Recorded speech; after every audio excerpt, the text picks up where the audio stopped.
झारखंड में चुनावी बिगुल बच चुका है। लगभग सभी जो पार्टियों के उम्मीदवार हैं चुनावी मैदान में हैं। दोनों फेज में यहाँ पर झारखंड में चुनाव होने हैं। दोनों फेज के नामांकन प्रक्रिया पूरी हो चुकी है और कह सकते हैं कि दो जो यहाँ पर दल हैं काफ़ी मजबूती से चुनाव लड़ रहे हैं, बीजेपी, कांग्रेस और जेएमएम।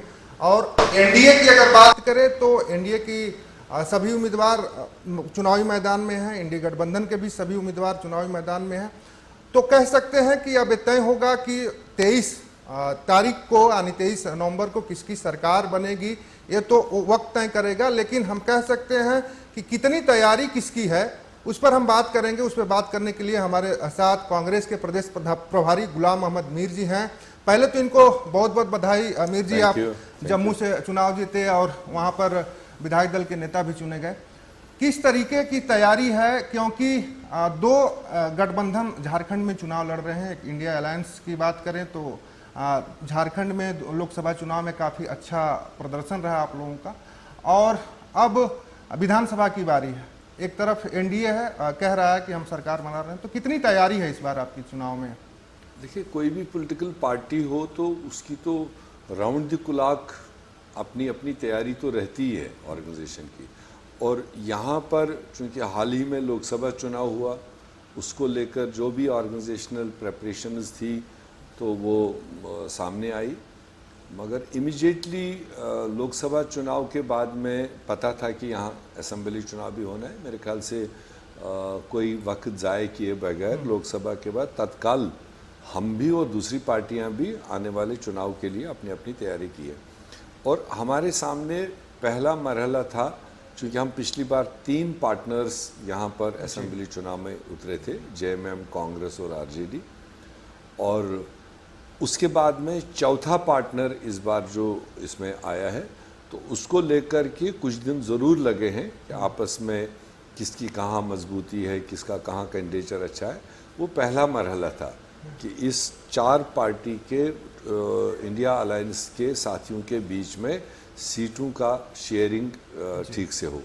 तो मुझे लगता है बाय एंड लार्ज कोई बड़ा इशू क्रिएट हो ये बगैर वो ऑलमोस्ट तय हुआ। उसके बाद फिर सारी पार्टियों को अपनी अपनी जो सीटें मिली उस पर बेहतर उम्मीदवार देने की बात थी, जो लोगों से जुड़े हुए हो, जिनको लोग पसंद कर रहे हो। वो प्रक्रिया भी ऑलमोस्ट सारी पार्टियों को और हमारी पार्टी का भी वो हो गया।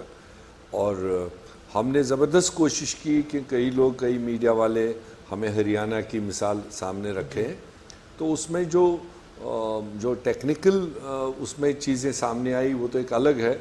मगर जो ऑर्गेनाइजेशनल साइड से कुछ सवालात खड़े हुए थे उनको मद्देनज़र रखते हुए हमने पहले से यहाँ पर जो भी हमारी लोकल लीडरशिप है स्टेट की, उन सब को कॉन्सेंसस में डाल दिया और टारगेट ये बनाते हुए कि हम उम्मीदवार पसंदीदा दें और मेरिट के बुनियाद पर दें। उसमें कोई ये बात ना हो कि कोई किसी को रिकमेंड कर रहा है, कोई रिश्तेदार है किसी का या वो है, वो सब चीज़ अवॉइड करते हुए जिसको ज़मीन पर थोड़ी मजबूती है ऐसे लोगों को दे।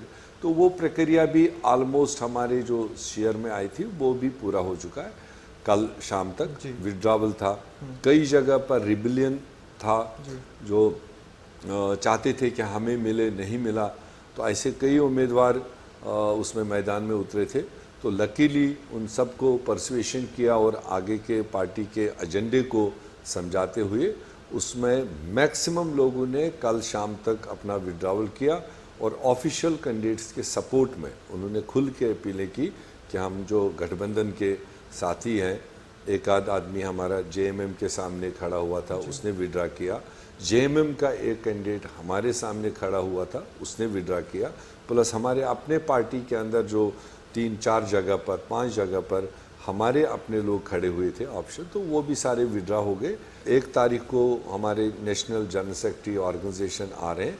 जितनी हमारी कमिटीज़ इस चुनाव को आगे बढ़ाने के लिए बनाई, उनके साथ सबके साथ रिव्यू होगा और उनकी कोई दिक्कत परेशानी हो, उनकी कोई सजेशन हो, उसको हम बूस्ट करेंगे। मेरे ख्याल से 4 तारीख के बाद ही हमारे बड़े स्टार कैंपेनर्स और वो सारे मैदान में होंगे, सारे पार्टियों के होंगे, हमारे भी उसके बाद में होंगे। राहुल गांधी जी होंगे, खड़गे जी होंगे, प्रियंका जी का भी हम टाइम लेने की कोशिश कर रहे हैं, बावजूद इसके कि उनका 13 तारीख को अपना चुनाव जी। है, फिर भी शायद झारखंड के लिए वो थोड़ा टाइम निकाल के अपनी अपील रखें।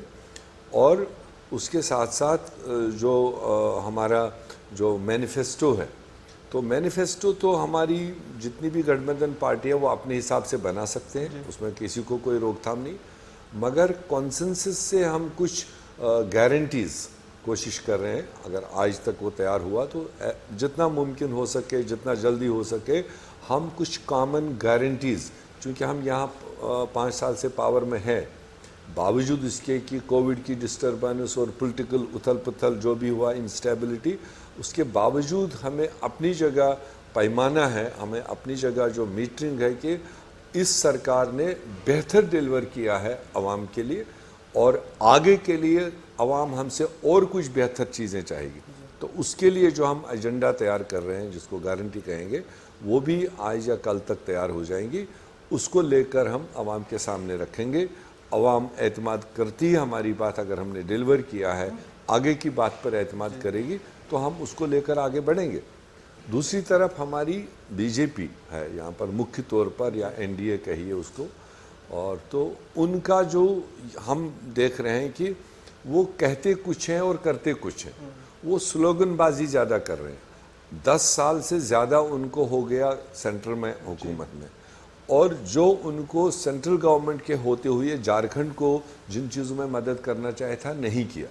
वो चाहे सरनाधर्म कोड की बात, यहाँ जनरल एक डिमांड थी, लोकल असेंबली ने पास किया, आगे गवर्नर साहब ने दिल्ली नहीं भेजा, दिल्ली ने नहीं चाहा कि हम यहाँ के लोगों को वो आइडेंटिफिकेशन दे, इसलिए वो पेंडिंग है। यहाँ पर हमने अदर बैकवर्ड क्लासेस के लिए जो परसेंटेज मिल रहा है यहाँ पर, उसको बढ़ाकर रिकमेंड किया है हमारी कोalition सरकार ने, वो भी आगे जाने नहीं दिया। ये वो मुद्दे हैं जो सेंट्रल गवर्नमेंट के साथ मुंसलिक है, वो करना चाहते, इस झारखंड के अवाम को मदद करना चाहते तो वो टेकअप करते, नहीं किया। और उसी तरह से 1,36,000 करोड़ झारखंड की जनता का पैसा मरकज़ी सरकार के पास में है, और लगातार उनको ये डिमांड हो रही है कि हमें वो पैसा अपना वापस दो। आप कोई एहसान नहीं कर रहे हो, कोई भीख नहीं मांग रहे हैं, ये झारखंड की जनता का पैसा है, झारखंड की आवाम का पैसा है, ये वापस करो। अगर वो पैसा वो वापस करते तो शायद जितनी स्कीम्स या जितना डेवलपमेंट हम 5 साल में किए, इससे 4 गुना और हम तेज़ी से बढ़ गए होते। तो वो डिमांड हमारी आगे भी रहेगी, और वो डिमांड यहाँ की जनता भी करेगी। अब जब भाजपा कैंपेन पर आएगी, खोखले वादे करेगी, मेरे ख्याल से झारखंड का एक एक वोटर, जो समझदार वोटर है, पढ़ा लिखा वोटर है, उनके मन में ज़रूर होगा, जब हमारे ही पैसा ये वापस नहीं दे रहे तो नई हमारी जो ये तमाशे दिखा रहे हैं और एंड में कहेंगे जुमले थे, तो वो झारखंड की जनता को फैसला करना है क्रेडिबिलिटी के बुनियाद पर, और अपना हक मांगने के लिए हम ज़रूर चाहेंगे झारखंड की जनता बीजेपी को वोट देने से पहले सोचे कि जब हमारा दिया हुआ पैसा, हमारा हक पैसा वो नहीं वापस दे रहे, तो नया जो उनकी प्रोग्राम्स को लेकर आप देख लीजिए, यहाँ झारखंड के लिए PMAY के लिए कोई फंडिंग नहीं की। यहाँ झारखंड सरकार को फिर अपनी स्कीम निकाल करके यहाँ के गरीब लोगों को छप्पर देने का अबू आवास के तौर पर, और सेंट्रल गवर्नमेंट 1,40,000 देती है, और झारखंड सरकार ने अपने खजाने से, अपने टैक्स पेयर्स के पैसे से गरीब लोगों को 2 लाख तक का अनुदान दिया। इसी तरह से हमने पेंशन स्कीमें दी, यहाँ पर 60 के बजाय 50 साल उम्र तक को उसको डाउन किया गया, ताकि ज़्यादा से ज़्यादा हकदारों को फ़ायदा हो। हमने यहाँ पर वो जो मैया योजना, यहाँ पर मैया सम्मान योजना चलाई, वो ग्राउंड पर मैया सम्मान योजना की बात की मेरे साहब, तो किस तरीके से देखते हैं? गोगो दीदी बीजेपी की ओर से घोषणा पत्र में है, आप लोगों की ओर से सरकार ने चुनाव से पहले ही घोषणा कर दी मुख्यमंत्री सम्मान योजना की। उस सम्मान योजना की राशि भी बढ़ाई गई, मुख्यमंत्री ने वादा किया कि दिसंबर से हम 2500 करेंगे। इस 2100 और 2500 का जो फासला है, इसको किस तरीके से देखते हैं? क्योंकि इसे अब माना जा रहा है कि चुनाव को देखते हुए सरकार ने किया कि अगर उसे 2500 पहले ही करना था, तो जब ये योजना की शुरुआत की गई तभी 2500 करती। नहीं, देखिए, पहले करने में और अब एनहेंस करने में फ़र्क रहता है। कोई भी सरकार जब पहला प्रोग्राम हाथ में लेती है, वो एक टेस्टिंग डोज होता है।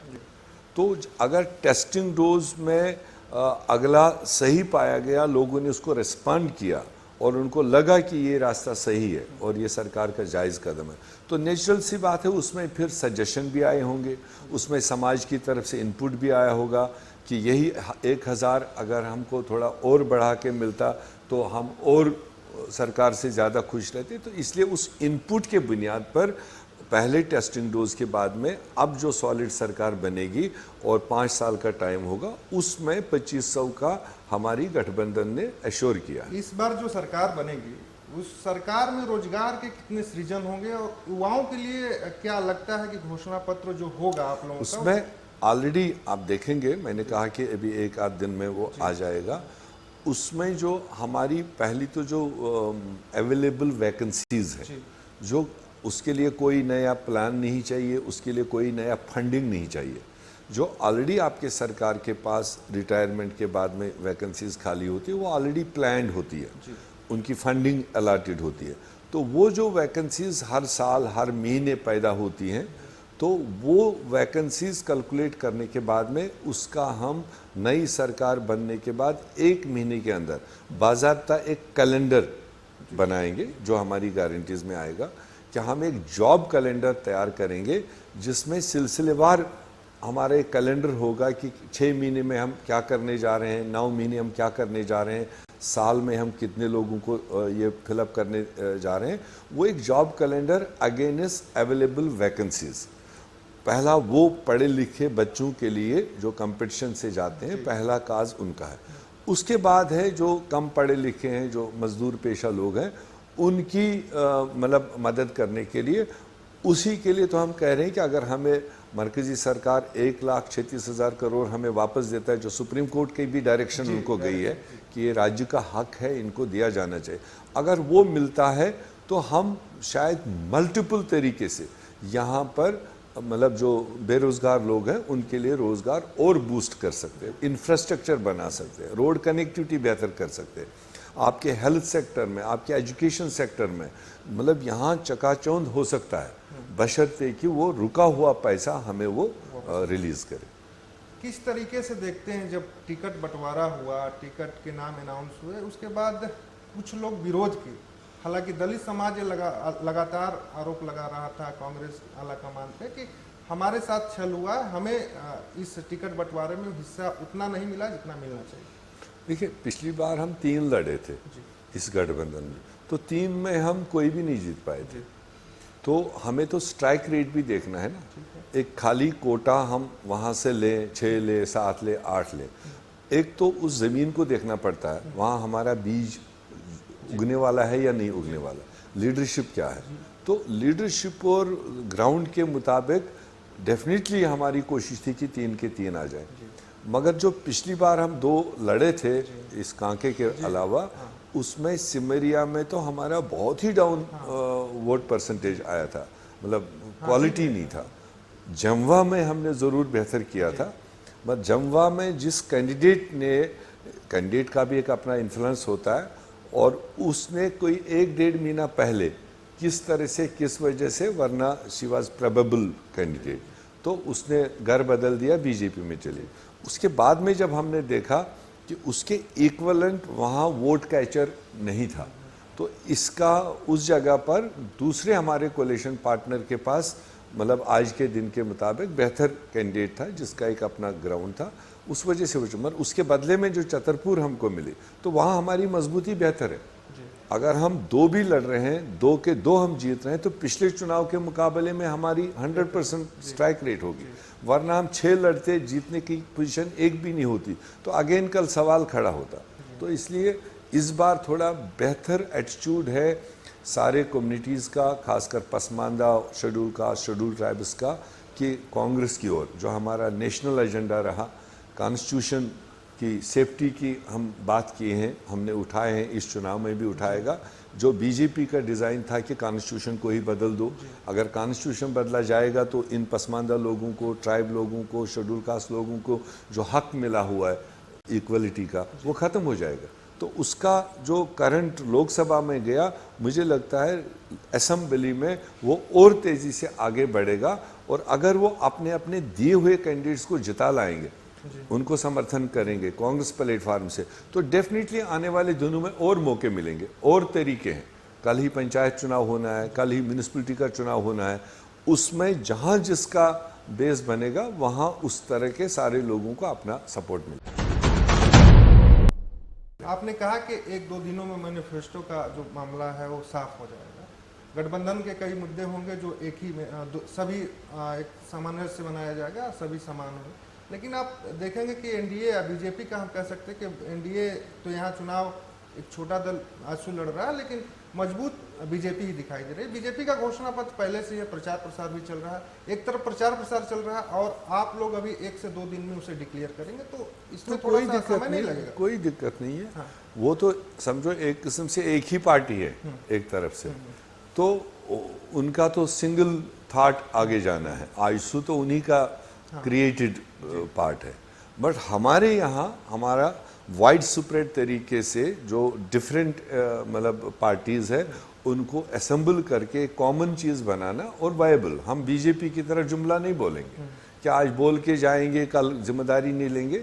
हम तो वो चीज़ तैयार करेंगे, कम देंगे मगर सॉलिड देंगे, जिसकी कमिटमेंट होगी पूरी कॉम्बिनेशन का कि if we are voted to power हम डेफिनेटली इसको रोड मैप बनाकर आगे बढ़ेंगे। ये सिर्फ फिलहाल हम गारंटीज दे रहे हैं।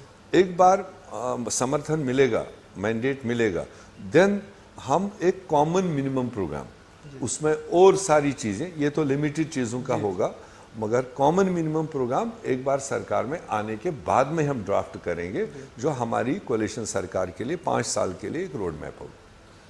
उमाशंकर अकेला आपके पार्टी से विधायक थे बरेली से, टिकट जब उनका कटा तो बड़ा आरोप लगा है कि पैसा नहीं दिया गया इसलिए उनका टिकट काट दिया गया। इस आरोप को किस तरीके से देखते हैं, क्योंकि और भी कई लोगों को टिकट नहीं मिला, लेकिन उन लोगों ने इस तरह के आरोप। अकेला जी बुजुर्ग आदमी है, पहले तो वो पिछले चुनाव में एक पार्टी से आए और यहाँ टिकट लिया।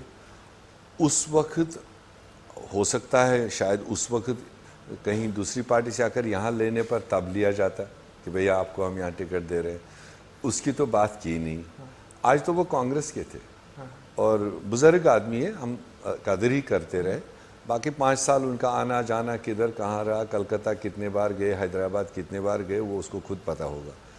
और जहाँ तक आरोप की बात है, हमारा इंटरनली हर एमएलए के लिए एक छोटी सी कंट्रीब्यूशन मंथली या ईयरली शायद हर साल में उनको इतना सा कंट्रीब्यूट पार्टी फंड। तो ज़रा उसको पूछ लीजिए कि आपने कांग्रेस एमएलए हो करके 5 साल में क्या आपने कोई 1 पैसे का कंट्रीब्यूशन पार्टी को दिया?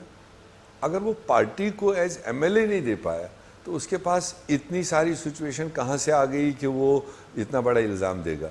और वो भी तब जब उसको पता है कि लोकसभा चुनाव में वो जिम्मेदार व्यक्ति था, वहाँ कांग्रेस का उम्मीदवार था, ही लास्ट बाय 82,000 वोट्स। उसका सेगमेंट पीछे रहा 82,000 वोटों से, जो शायद पूरे झारखंड में एक इतिहास है किसी सीटिंग एमएलए के यहाँ पर उसके पार्टी का उम्मीदवार इतना पीछे रहा हो। तो उसको वो कूप अप कैसे करेगा? तो उसके लिए सर्वे करने वालों ने इनपुट दिए हैं, हमारे स्क्रीनिंग कमेटी के पास इनपुट्स थे, प्लस सिविल सोसाइटी के इनपुट्स आए। उस बुनियाद पर पीक एंटी इनकम्बेंसी उसके अगेंस्ट जो लोगों ने शो की है, उस बुनियाद पर उस अकेले आदमी को आगे फिर टिकट देने के लिए हमारी हाईएस्ट फोरम ने मुनासिब नहीं समझा। कुछ नौजवानों को आगे करने की भी बात आई लेटेस्ट टेस्ट। तो इसलिए कोई जाति किसी के साथ में ये नहीं था, ना ही कोई उस तरह की बात है। तो वो तो बेचारा उसके पास तो कभी शायद 5 साल कोई प्रदेश अध्यक्ष चाय भी नहीं पिया होगा। कांग्रेस इस बार कितने सीट जीतेगी इस चुनाव में? देखो, हम तो 30 लड़ रहे हैं, तो हमें उम्मीद है कि 30 के 30 हम जीते। हमें अभी किसी सीट पर भी कोई ऐसा ये नहीं दिख रहा है, कंपटीशन है, इलेक्शन है, मगर हम विजिबली कोई सीट हार रहे हैं, पीछे पछड़ रहे हैं, ऐसा अभी तक, चूंकि लास्ट डेट ऑफ नॉमिनेशन ये भी चल रहा है। आने वाले 1 हफ्ते में थोड़ा सा जनरेट होगा कि क्या एजेंडा है, क्या प्रोग्राम है, लोग किसको पसंद कर रहे हैं, किसकी बात पर यकीन कर रहे हैं। शायद 1 आध हफ्ते के बाद में थोड़ी क्लियरिटी आ जाएगी। तो मगर फिर भी हम पिछली बार से टोटल कोलिशन को लेकर पिछली बार से बेहतर रिजल्ट एक्सपेक्ट कर रहे हैं।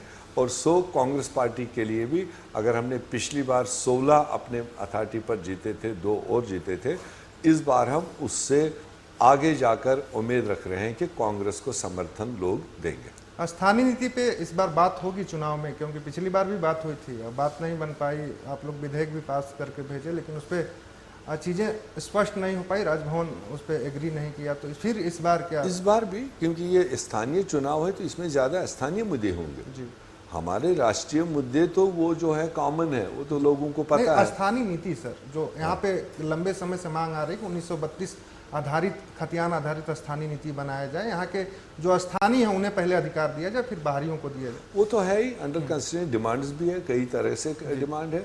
मेरे ख्याल से वो कोलिशन बनने के बाद जो मैंने कहा हम कॉमन मिनिमम प्रोग्राम बनाएंगे, उसमें कंसल्टेशन की ज़रूरत है। वो अकेले कोई पार्टी हाँ या ना कहे मुनासिब नहीं है। ये चीज़ें हैं जब हम एक कोलिशन में हैं, 4-5 पार्टीज इसमें है, तो मेरे ख्याल से वो अलग अलग पार्टी अलग अलग अपने मैनिफेस्टो में शो कर सकता है, मगर अल्टीमेटली हमें समर्थन मिलता है कॉमन मिनिमम प्रोग्राम में, वो चीज़ आ सकती है। आखिरी सवाल, कब तक फार्मूला तय होगा? क्योंकि सीटों का फार्मूला अभी निकल कर सामने आया नहीं, लेकिन उम्मीदवार तो सभी सीटों पे लड़ रहे हैं, सभी पर। नहीं, आ गया मेरे ख्याल से।